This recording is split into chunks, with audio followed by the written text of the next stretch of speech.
2013 সাল থেকে এই পর্যন্ত যারা নির্বাচন করেছে এসিলেন, ইউনু, ডিসি, এসপি প্রত্যেকে কিন্তু এখনো ঢাকায় আছে। যে চিফ জাস্টিস পালিয়েছিলেন বলছে দেশে নাই, আমরা তো তাদেরকে এখন অ্যারেস্ট হতে দেখলাম। আওয়াজ উঠতেছে প্রতিটা জেলায় নাকি নতুন নতুন আবার মসজিদ হবে। আপনি দেখেন প্রতিটা মসজিদে জুমার নামাজ ছাড়া নিচতলা থেকে উপরে মানুষই ওঠে না। ওয়ালটন এখন দেশের সীমানা পেরিয়ে পৌঁছে গিয়েছে 50টিরও বেশি দেশে। ওয়ালটন, ঘরে ঘরে বিশ্বজুড়ে। আমাদের যে বন্ধুরা ছাত্রলীগকে মোকাবেলা করেছে, ঠিক তেমনি ভাবে যে কোনো অন্যায়কে মোকাবেলা করার জন্যই আমাদের গণ অভ্যুত্থান। এক অন্যায়কে মাথা পেতে নিয়ে একে মাইনাস করে বিকে আনার জন্য তো আসলে গণ অভ্যুত্থান ঘটেনি। ছাত্রলীগের ভূমিকায় যে অবতীর্ণ হবে তার বিরুদ্ধে আমাদের সংগ্রাম, এটাকে আমাদের শপথ হতে পারে না?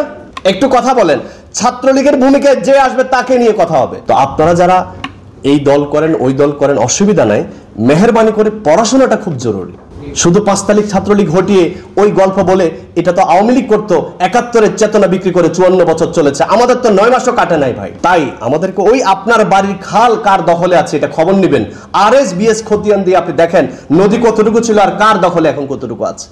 চর দখলের মতো, নদী দখলের মতো আমাদের অবস্থান এই বিশ্ববিদ্যালয় দখল করছে। আমরা আসলে দখলদারিত্বের রাজনীতির মধ্যে যেতে চাই না। তো আমি আপনাদেরকে এটুক বলি যে আপনারা গল্প করছেন, স্মৃতিচারণ করছেন, অবশ্যই ভালো, কিন্তু মেহেরবানি করে এটার সঙ্গে কানেক্ট করে এটার প্রাসঙ্গিকতাও ধরে রাখতে হবে। না হলে ওই যে এক নক্ষত্র হেলে পড়েছে, বাকি নক্ষত্র কিন্তু আপনার চারপাশে আছে। 13 সাল থেকে এই পর্যন্ত যারা নির্বাচন করেছে এসিলেন, ইউনু, ডিসি, এসপি প্রত্যেকে কিন্তু এখনো ঢাকায় আছে।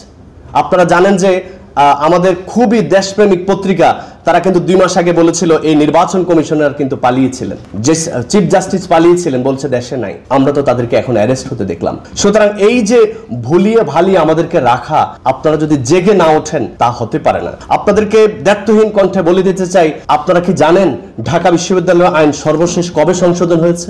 আপনাদেরকে একবারও মনে পড়েছে ঢাকা বিশ্ববিদ্যালয় আইনটা পরিবর্তন করা দরকার, আরো ছাত্র বান্ধব হওয়া দরকার, আরো শিক্ষার্থী বান্ধব, গবেষণা বান্ধব হওয়া দরকার? ঢাকা বিশ্ববিদ্যালয় নিয়ে একটা কমিশন কি হতে পারতো না? এই বিশ্ববিদ্যালয়ে এত নেতৃত্ব দিল, এই বিশ্ববিদ্যালয়ের সংস্কার কি হতে পারতো না? আচ্ছা, 54 বছরে ঢাকা বিশ্ববিদ্যালয়ে একজন শিক্ষক কেন শহীদ হয়নি? 90 তো আন্দোলন হয়েছিল, 24 আবার এই আন্দোলন হয়েছিল। তাহলে এই কুলাঙ্গার শিক্ষক দিয়ে আমি কি করব যে শিক্ষক আমার ছাত্রের জন্য জীবন দিতে পারে না? আমাদের এই শিক্ষকরা আবার ক্লাসে গিয়ে নীতি কথা বলে। এই শিক্ষকরাই তো আমাদের কাউকে শিবির জামাত কিংবা ছাত্র অধিকার পরিষদের বলে শাহবাগ থানায় অ্যারেস্ট করে দিয়েছে। এই শিক্ষকরা দেয়নি, এই সিন্ডিকেট দেয়নি। ফলে আপনারা কার সামনে আছেন যদি আপনারা জেগে না ওঠেন, আগামীকাল আপনাদের কাছে আবার নতুন হাসিনা আসছে, মনে রাখবেন। কারণ আপনি তো আপনার বিশ্ববিদ্যালয় সংস্কার করেননি, আপনার বিশ্ববিদ্যালয় শিক্ষক সমিতি সংস্কার করেননি, সিন্ডিকেট সংস্কার করেননি, আপনি তো সব রেখে দিয়েছেন, আপনি লালন পালন করছেন। এই উপদেষ্টা সমন্বয়করা ট্যাগবাজি করে অসংখ্য এমপি, অসংখ্য মন্ত্রীকে আপনারা সেফ এক্সিট দিয়েছেন। মনে রাখবেন এই কালসাপ আপনাকে খাবে, আমাদেরকে খাবে না। কারণ আমরা অতটা ক্রেডিট বাজিয়ে করিনি, আমরা মরার পথে যাইওনি, আমরা আছি নিবু নিবু বাতির মতো। আপনি যেহেতু ক্রেডিট বাজি করতে এসেছেন, মনে রাখবেন আগামীকাল অন্ধকারটা আপনার। কারণ আপনি শুধুমাত্র চোর তাড়িয়ে আবার ঘরের দরজার তালা লাগাননি। ফলে তালা যেহেতু লাগাননি, যে কোনো মুহূর্তে চোরও ঢুকতে পারে, ডাকাত ঢুকতে পারে, কীটপতঙ্গ ঢুকতে পারে। আপনারা এই দরজাগুলো বন্ধ করেননি। সুতরাং ছাত্রলীগকে তাড়িয়ে, হল থেকে তাড়িয়ে এই বিপ্লবের দাবানল শুধুমাত্র ছড়িয়ে দিয়ে বলবেন যে আমার রক্ত যেন আগুনের হলকা, এই কথা বলে শুধু পার পাওয়া যাবে না। আপনার বিশ্ববিদ্যালয় নিয়ে একটা কমিশন কেন হলো না? কেন শিক্ষা নিয়ে কমিশন হলো না? কেন সংস্কার নিয়ে কমিশন হলো? সংস্কৃতি নিয়ে কোনো কমিশন হলো না? আবারও আওয়াজ উঠতেছে প্রতিটা জেলায় নাকি নতুন নতুন আবার মসজিদ হবে। আপনি দেখেন প্রতিটা মসজিদে জুমার নামাজ ছাড়া নিচতলা থেকে উপরে মানুষই ওঠে না। এই মসজিদগুলা এসি এবং নিরাপত্তার নামে প্রতিটা 1 ঘন্টা আধা ঘন্টা থাকে, এরপর এগুলো বন্ধ থাকে।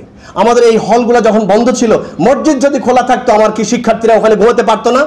সেখানে অনিরাপদ করে তুলেছে এই সরকার। গত সরকার মানুষের ছোট ছোট অনুভূতি, ভালোবাসা, আদর্শ, বিশ্বাস সব কেড়ে নিয়েছে। কে কোথায় লাইক দিয়ে কমেন্ট করে এর উপরে বিশ্বাস করে আপনাকে বিচার করা হয়। আমি 2021 সালে লিখেছি, কবে রাষ্ট্র তুমি সাক্ষী থাকো, আমি আমাকে গুম করে দিচ্ছি, তবু শিকারীর কাছে সঁপে দেব না। আপনারা আমার একটা কবিতার লাইন কেউ কেউ জানেন, কায়দা করে বেঁচে থাকো অসংখ্য দেয়ালে লেখা ছিল। সুবোধ তুই পালিয়ে যাওয়ার পরে লোকজন, আপনারা জানেন যে কার্টুন আঁকার কারণে কিশোরকে পালিয়ে যেতে হয়েছে এবং মোস্তাককে, ওই যে কুমির চাষী মোস্তাককে জেলখানায় হত্যা করেছে আপনার প্রিয় সরকার। তারপরে লোকজন বলছে কায়দা করে বেঁচে থাকো। সে আর কথা বলতে পারছে না। ফলে আজকের দিন এসেছে সংস্কৃতি বিপ্লবটা ঘটাইতে হবে, শিক্ষা নিয়ে বিপ্লব ঘটাইতে হবে। এই শুধু বিশ্ববিদ্যালয় দিয়ে যদি সকল কিছু যদি এই বিশ্ববিদ্যালয় হয়, তাহলে আপনার তো দিনাজপুরের হাজী দানের বিশ্ববিদ্যালয় দরকার নেই, কুমিল্লা বিশ্ববিদ্যালয় দরকার নেই, জগন্নাথ আপনার দরকার নেই। আপনার সব কিছু যদি এই বিশ্ববিদ্যালয় নেতৃত্ব দেয়, সকল কিছুতে যদি কেন্দ্রীয় লিডার যদি হয় আপনার এই বিশ্ববিদ্যালয়, তা আপনার তো রংপুর বেগম রোকেয়া বিশ্ববিদ্যালয় দরকার নেই। আপনারা অবশ্যই এই জিনিসটা ঘটাবেন।